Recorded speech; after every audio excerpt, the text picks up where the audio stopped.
الرجيم. بسم الله الرحمن الرحيم، والصلاة والسلام على رسول الله وعلى آله وصحبه ومن تبعه إلى يوم الدين بالإسلام. أمي ألف وعلى بركة قدمي أن يحسين ألف وسنة تناتين تورا مغسل كرم محمد با أنا أسول دين وأنا بقوم كرم محمد في فقط تاسيكا سيادوما ولا أمي فوليك دغوتي لا ani dugude bela jere la ani ka foli kɛ kɔɲɔtigiw la mɔgɔ minnu ye kɔɲɔ wuli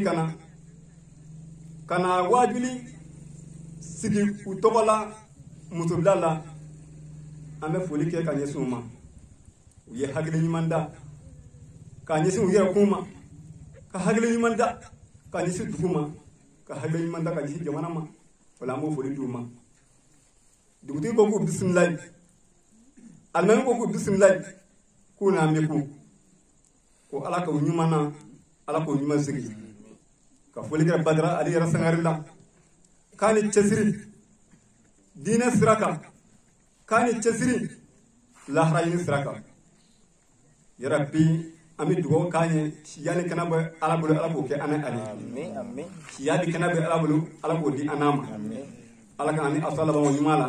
ala ka ni hamina ko nɔgɔya ala ka barika don furu yɛrɛ la ala ka furu si bɛɛ ala ka furu fila kan bɛɛ ala ka ni suna bɛɛ ala k'o cɛkɛ den barikamaw ye ala k'o kɛra kanu kama kuranɛ bonya kama delo ran kama sali ala rasuli billahi minash shaitani rajim bismillahir rahmanir rahim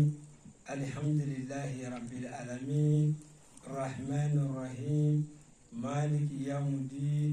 iyyaka na'budu wa iyyaka nasta'in اهدنا الصراط المستقيم صراط الذين أنعمت عليهم غير المغضوب عليهم ولا الضالين. السلام عليكم ورحمة الله وبركاته الدين والسلام. السلام أمبو فني السلام يا كفولي السلام عليكم ورحمة الله تعالى وبركاته. شو إن أنا زوجتي كسبة كذا سيجي كونكا أنا سيجي نو سيجي بيجي كوتشامنا wajuli bolo mama tigɛ kɔɲɔ ko bolo kan mɔgɔ minnu sera ka hakilila ɲuman sɔrɔ ka wajuli kɛnɛ sigi kɔɲɔ kama o ye nisɔndiya koba ye o ye kunkɔrɔta koba ye dugu ma parce que nin sigi minnu filɛ nin ye a bɛ nafaba de ɲɛ anw ye furuɲɔgɔnmaw a bɛ furu sinsin u ni ɲɔgɔn cɛ kosɛbɛ sinon n'an ye barikɛnɛw sigi o tɛ foyi s'a ma ni sitaniw tɛ foyi ti ye ni sitani tɛ kira ko kisi ni nɛmɛ b'a ma a ko folikɔrɔ ta ni taamana ka taa folikɔrɔ e se bi da kalama o kalama kan ka taa o bɛɛ bi e daga n'o bɛɛ bi e daga halisa an b'an cɛsiri olu fɛ o kun ti dabila ni ala nana hakili ɲuman di anw ma ka na wajuli kɛnɛ sigi ka hikimatigi wele kana sigi o kɛnɛ kɔnɔ kana faamuya ɲumanw di anw ma su in na an bɛ dan o foli la an bɛ kɔɲɔtigiw fo ka karamɔgɔkɛ k'a fo mɔgɔ o mɔgɔ ye sen bɔ i kɔnɔkɔrɔ ka se nin kɛnɛ in kan yan an b'a bɛɛ lajɛlen fo dan foli min na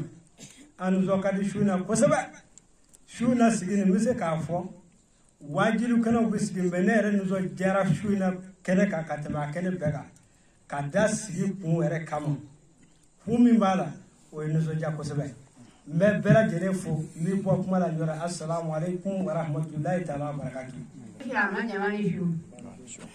ko la ka su fɛrɛ la ma dɔrɔ ɲɔgɔn la ka balo kɛ ko la k'u sɔn u n'a ye kɔɲɔ ko min na ala ka barika don kɔɲɔ la ala ka barika don u yɛrɛ la u ɲuman naani k'u ɲuman sigi ka bɛn gan jɛ ka kɛnɛ sigi hɛrɛ la k'a cɛri hɛrɛ la.